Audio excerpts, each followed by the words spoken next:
साहेब, काँग्रेसला वगैरे काही पुन्हा पक्षाला डेडलाईन वगैरे दिली आहे की 29ला तुम्ही आपली भूमिका आता जाहीर करून द्या कशाबद्दल युती संदर्भात? ते मी जसं म्हटलं ना की आम्ही राज्यभर डेडलाईन देऊ शकत नाही आहोत.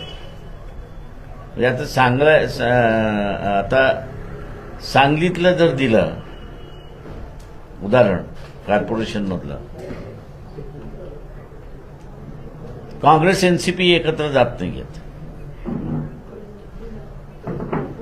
त्याच्यामुळे आम्हाला चॉईस करायचं आहे की काँग्रेस बरोबर जायचं की एनसीपी बरोबर जायचं. एक स्टेट वाईज आम्ही लाईन घेऊ शकतच नाही आहोत. मुंबईला काय परिस्थिती आहे?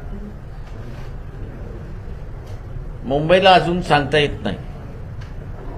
म्हणजे जसं म्हणालो की एका बाजूला सगळे सांगतात की नाही आमचं जमलं, पण ते जाहीर करायचं म्हटलं की नाही नाही नाही थांबा.